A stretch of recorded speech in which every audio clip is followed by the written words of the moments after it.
Bună, dragilor, și bine ați venit la o nouă citire. De această dată te invit la o citire generală, în cadrul căreia vreau să văd ce mesaj are tarotul pentru tine din momentul în care tu vezi această citire. Ok, menționez faptul că videoclipurile au traducere și audio în mai multe limbi. Dacă nu îți place traducerea care este audio, poți să mergi la setările videoclipului, la rotița din dreapta sus și acolo îți apare înregistrarea audio, dezactivezi sau activezi limba română dacă urmărești limba română. Dacă vrei doar subtitrări, activează doar subtitrările, cum vreți așa procedați. Da? Ok, asul de cupe, lumea. Uite, este o veste aici bună. Este un moment de eliberare. Lumea înseamnă succes, înseamnă vești bune. Poate să însemne și un răspuns pozitiv pe care îl primești de la o persoană dragă, dar ce văd aici este că ești într-o perioadă de apogeu, de creștere, de înflorire. Avem aici un 4 de cupe, deci o veste care apare sau o veste care a apărut și care poate nu-ți place. 4 de cupe înseamnă și plictiseală, oboseală, este cineva care refuză un anumit lucru, e cineva căruia nu-i place un anumit lucru. Apoi avem regele de bâte, o legătură cu o zodie de foc, leu, berbec, săgetător. Aici te poți vedea cu o persoană foarte dragă ție, puteți să discutați ceva, puteți să negociați ceva, pentru unii văd și un moment de răsfăț, dar poate să fie aici și un moment în care primești niște sfaturi destul de interesante de la un prieten drag. Să vedem 4 de cupe. 7 de bâte. Și cineva parcă a obosit, da, în legătură cu o luptă. Poate este ceva ce nu-ți place privind o persoană din jurul tău care încearcă să demonstreze, încearcă să lupte.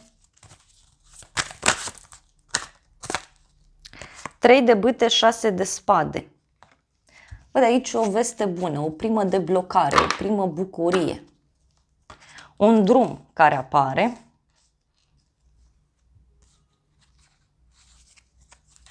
Dar poate să fie și un moment în care zici, băi, nu am chef să fac drumul, nu am chef să am discuția respectivă. Unii parcă vă simțiți obosiți dintr-un anumit punct de vedere. Să vedem regele de bâte ce zice. Și avem așa. Spânzuratul, marea preoteasă și cu 7 de spade. E aici cineva care renunță.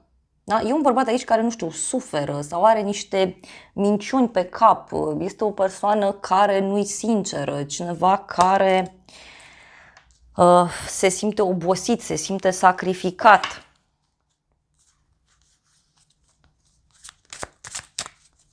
Cineva care e tăcut tocmai pentru că evită să-ți spună un adevăr sau evită să-ți spună o veste importantă. Avem regele de monede, 6 de cupe, pajul de bâte și 8 de spade. E ceva legat de un blocaj care fie ține de o persoană mai tânără, fie este un blocaj care ține de un copil sau e un blocaj care vine din trecut aici. Da? Văd aici 2 regi sau personajul ăsta are un blocaj aici legat de bani și vine și îți spune acest aspect.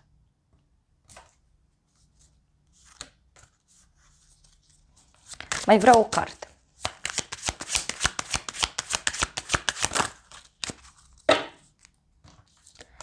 Nouă de spade, 5 de monede și justiția, asul de monede. Cineva care e stresat în legătură cu o decizie care ține de un contract, care ține de niște acte, poate să fie și o decizie care ține de zona juridică, dar și un nou început.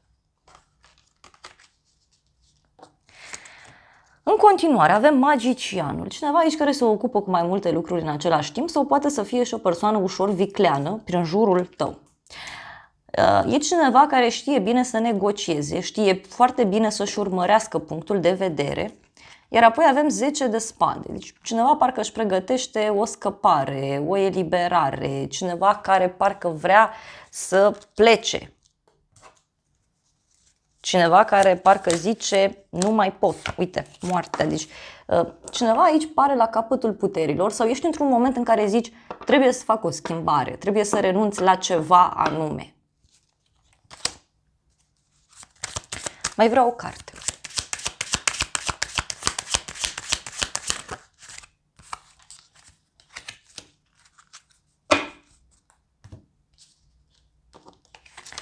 Patru de monede, 4 de bâte și 2 de cupe.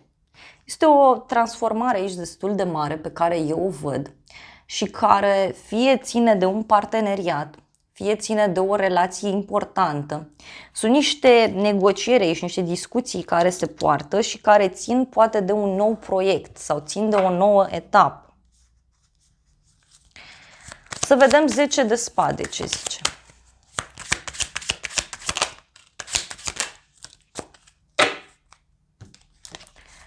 Regina de monede, cavalerul de cupe și prințesa de cupe. Interesant. O conexiune cu zodii de pământ. Taur, Fecioară, Capricorn. Aici poate să vină o veste care ține de o problemă pe care cineva o are. Fie o problemă de sănătate, fie o problemă din punct de vedere financiar.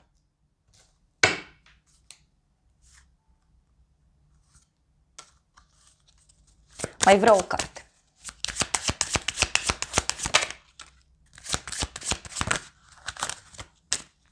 Judecata. Deci e cineva aici care vrea de mult timp să-ți dea o veste. Cineva care vrea de mult timp să reia legătura cu tine.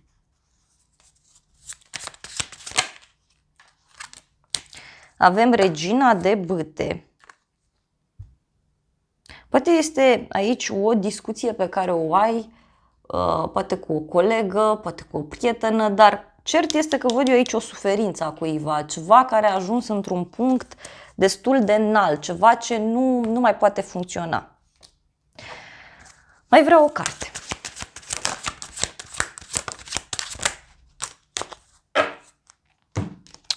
Avem un bărbat cu uniformă, o regină de gheață. Deci e cineva aici care își organizează lucrurile foarte bine. Este vorba despre o persoană care e foarte sigură pe ea. Deci poate e vorba de tine, că vrei aici o nouă etapă, vrei ceva nou, dar eu văd foarte multă determinare. Și avem așa, casă, proprietate, o nouă iubire, o nouă persoană, o creștere spirituală. Eu simt aici că este vorba despre o eliberare foarte puternică. Deci o eliberare foarte, foarte puternică simt eu aici, pentru unii dintre voi.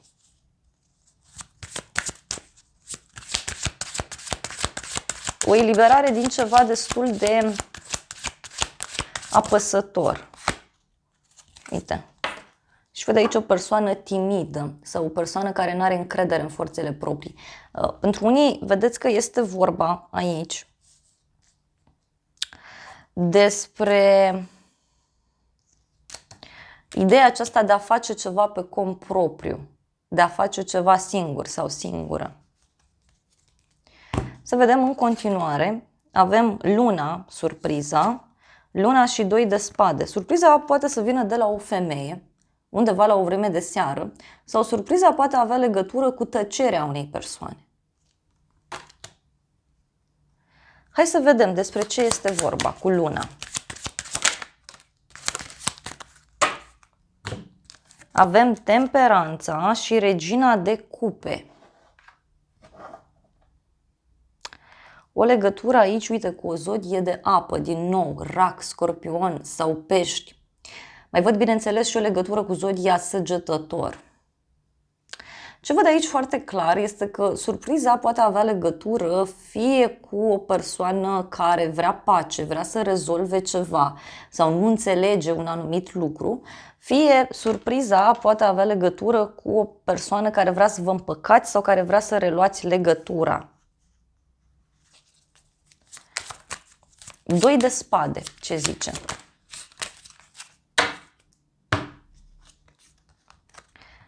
Doi de bâte, 9 de bâte.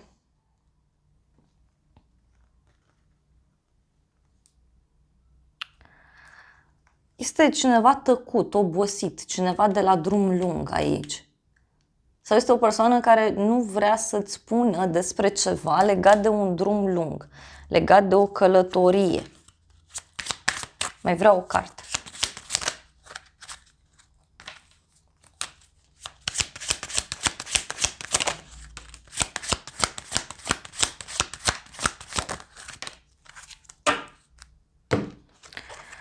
Avem așa, regele de spade, prințul de monede. O conexiune aici cu o zodie de aer, Gemeni, Balanță, Vărsător. Poate să fie un rival aici sau un personaj foarte inteligent, foarte sigur pe el, care își face niște planuri extrem de bine puse la punct. Privind situația ta, privind această femeie, e cineva care nu vrea să recunoască un anumit lucru.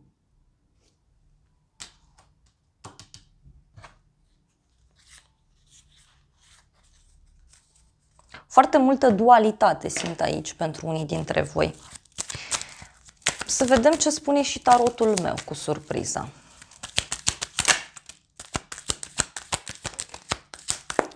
Surpriza are legătură așa. O veste despre final și piedici, dragoste sinceră și noroc. Surpriza este că cineva se opune la un final sau două persoane care se iubesc foarte mult. Poate e cineva care nu poate să renunțe la un anumit lucru. Mai vreau o carte.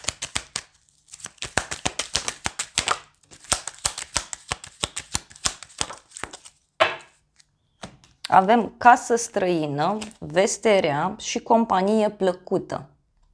Surpriza aici este cineva care îți dă o veste destul de ciudată, parcă nu-i foarte clară vestea asta. Poate persoana asta este și într-un moment de instabilitate din punct de vedere emoțional sau poate persoana asta are niște probleme, da? În momentul respectiv. Dar este o veste privind ideea de casă, de familie.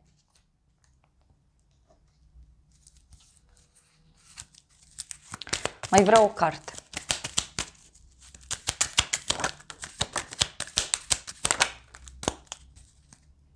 Avem lacrimi, intrigi între femei și noutăți plăcute.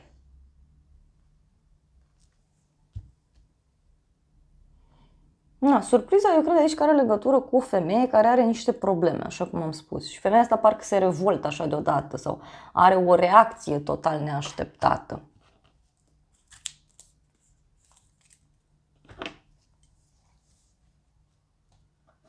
Interesant. Simt nevoia să extrag niște cărți din acest tarot. Nu știu de ce. O să vedem. Și avem așa.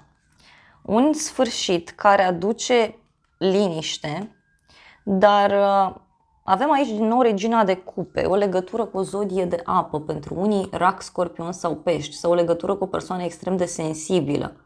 Este vorba despre un sfârșit.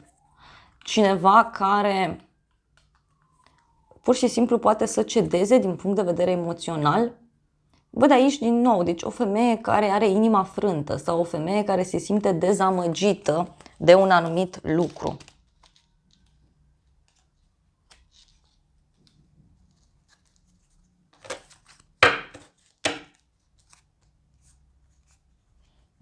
Pot fi niște discuții care pleacă de la bani sau care pleacă de la ideea de încredere.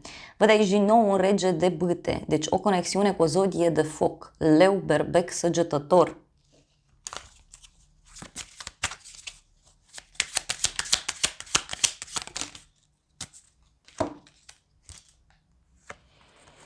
Cineva stresat care dă niște vești, dar este cineva care e foarte obosit sau este foarte temător pe niște schimbări bruște care apar. Să vedem oracolul ăsta ce spune, cu surpriză. Niște bârfe, niște discuții privind o veche iubire. Avem un bărbat tânăr sau un bărbat cu un aspect fizic mai tânăr, un bărbat foarte activ, și avem blocaj, cale blocată. Ei, surpriza poate avea legătură și cu omul ăsta care are un drum blocat aici.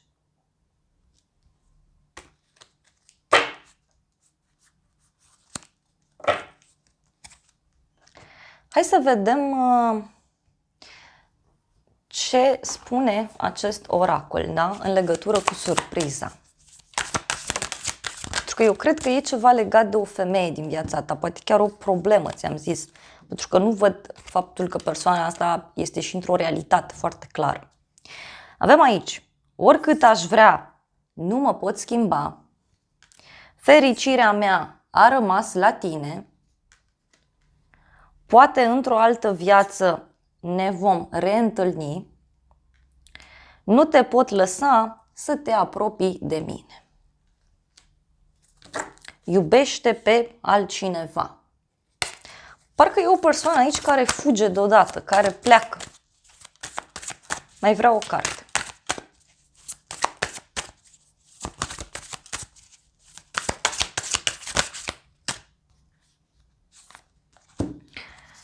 Recitesc toate conversațiile noastre, nu mai are rost, m-ai uitat mult prea ușor.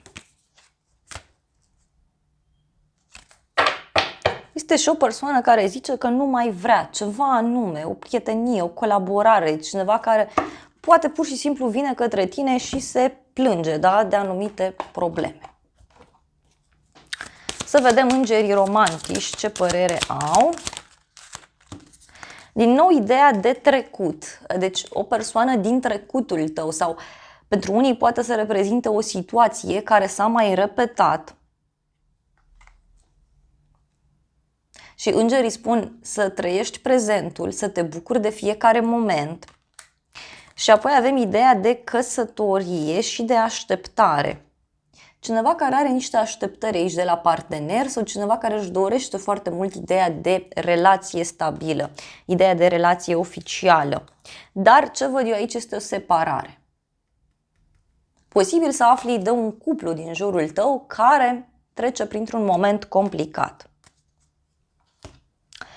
Dragilor, acestea au fost previziunile de această dată. Eu vă mulțumesc pentru prezență, vă îmbrățișez cu drag, sper din suflet să fie de folos informațiile și să ne revedem cu bine și data viitoare. Eu vă doresc să aveți parte de o zi sau de o seară cât mai frumoasă și vă reamintesc cu drag și de aplicația de tarot Cristina Zurba, disponibilă atât pe iPhone cât și pe Android. Vă îmbrățișez cu drag, vă mulțumesc încă o dată că mi-ați rămas alături și să ne revedem cu bine și data viitoare.